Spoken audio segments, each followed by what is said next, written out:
about whether inherited or family wealth should be kept separate from a spouse in a first marriage. In this conversation, I'll mainly be using the term prenup for a prenuptial agreement, but you can insert whatever estate planning strategy you may have heard of. Another common one is a separate property trust. This conversation is specifically about a first marriage between a young person with family wealth and their spouse. I'm not addressing second or third marriages or getting married later in life like in your 60s.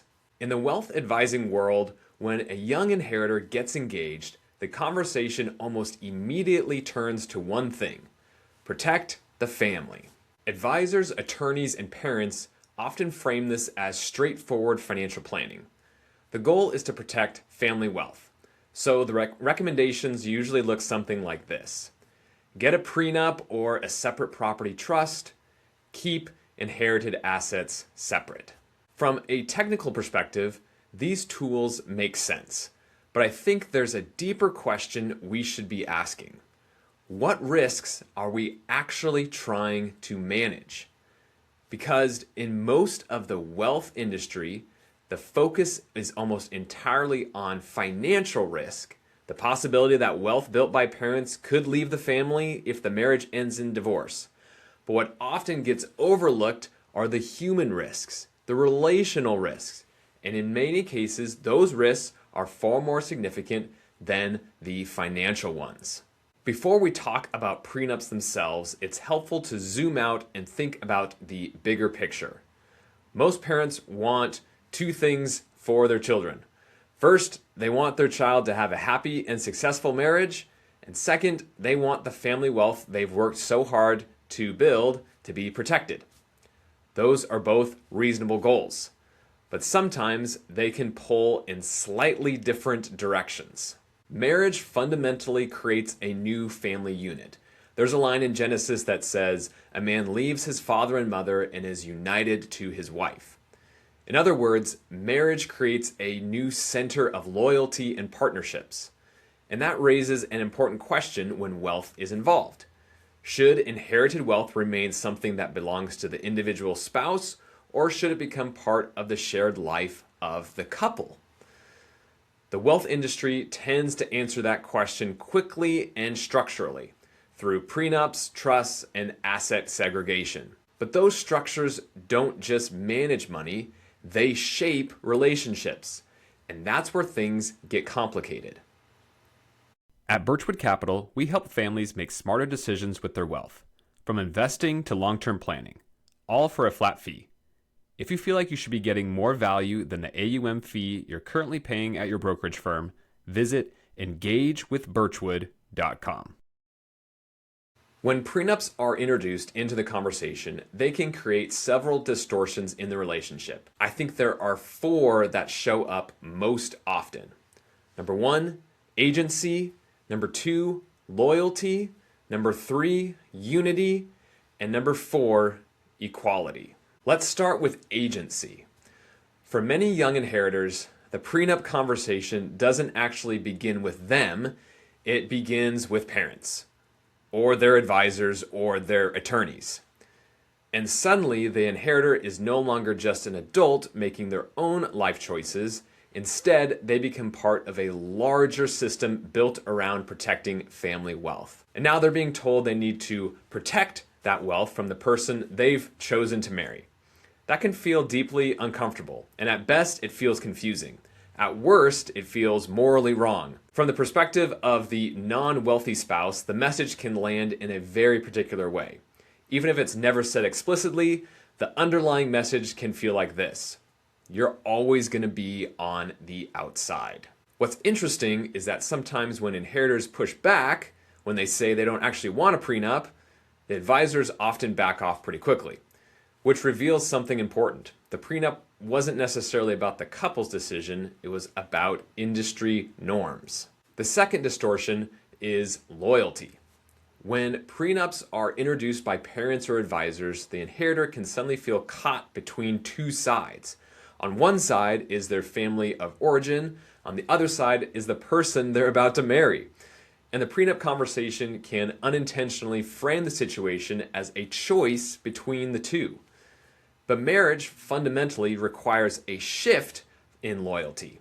When two people get married, they're forming a new primary partnership. If the prenup discussion creates tension around that shift, it can plant seeds of conflict before the marriage even begins.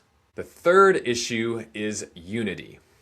Marriage is about two people building a shared life together. Gary Chapman writes that one of the first foundational stones in developing a financial plan for a couple is agreeing that after marriage, it will no longer be my money and your money, it becomes our money. And interestingly, research published in the Journal of Personality and Social Psychology has found that couples who pool their money together tend to report higher relationship satisfaction. Now, when large amounts of wealth are involved, people often say, well, sure, but that principle doesn't apply in this situation. But that assumption is worth examining. If the basic principles of unity and shared life don't apply when wealth is involved, what are we saying about the potential of intimacy and partnership in wealthy marriages? Maybe the idea that things should be fundamentally different for wealthy people is actually part of the problem. The fourth issue is equality. Prenups can introduce a power imbalance between spouses. In many traditions, like the Jewish ketubah or the Islamic mahar, the marriage contracts existed to protect the financially weaker spouse. They ensured that the less powerful partner had financial security if the marriage ended or if the husband died. Today, many prenups function in the opposite direction. They're primarily designed to protect the wealthier partner, and the process itself can sometimes make things worse. Two lawyers negotiating aggressively with each other over money that is not necessarily the best way to begin a lifelong partnership. Prenup mediator Lori Israel has written about this extensively. She notes that the process often becomes adversarial, attorneys trying to get the best deal for their clients rather than focusing on the health of the marriage itself. That's not a great tone to set at the very beginning of a relationship. Now, to be clear, none of this means prenups should never happen. There are situations when they may make sense, but those situations require certain conditions. Both partners need to have genuine agency in the decision. The conversation needs to be mutual, not imposed by parents or advisors. There needs to be a strong sense of loyalty and unity between the couple, and the process needs to avoid creating a major power imbalance between the partners. When those conditions are present, a prenup can sometimes be a thoughtful and transparent conversation. What's striking about the way prenups are typically introduced is that advisors are trying to mitigate risk, but the industry often defines risk too narrowly. The focus is on financial loss, the possibility that family wealth could leave the family in a divorce. But there are other risks that deserve equal attention. Damage to the marriage itself, strain in the relationship between the inheritor and their parents, tension between spouses and their in-laws. Put yourself in your kids' shoes.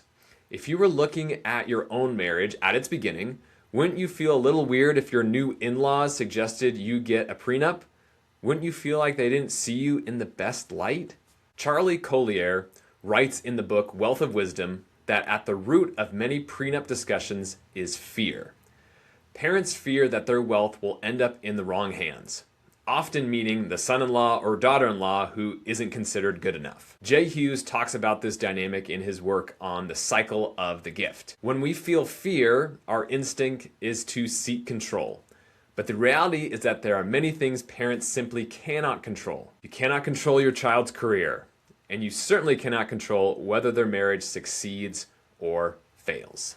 Sometimes the healthier response is to step back and ask a different question. How much wealth is actually at risk today if a prenup isn't signed? How does that amount compare to the total wealth the child will eventually inherit over the course of their life? In many cases, the largest wealth transfers will happen much later. By that point, the quality of the marriage has long since become clear. Couples entering marriage with different financial backgrounds absolutely should have thoughtful conversations about money.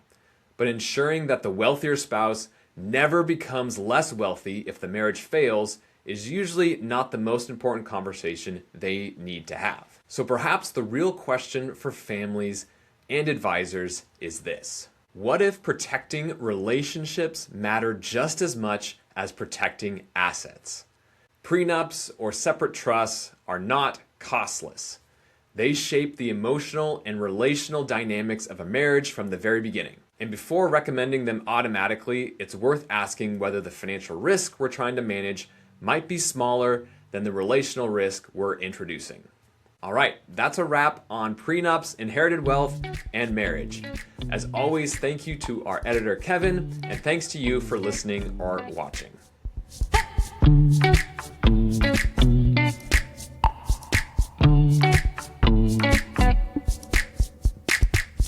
Like our perspective about wealth? You can explore our approach at birchwoodcapital.com. We work closely with high net worth families to manage their wealth and create thoughtful, customized plans and strategies. The information in this podcast is for general, informational, and educational purposes only. It should not be relied upon for any investment, financial, or any other professional advice.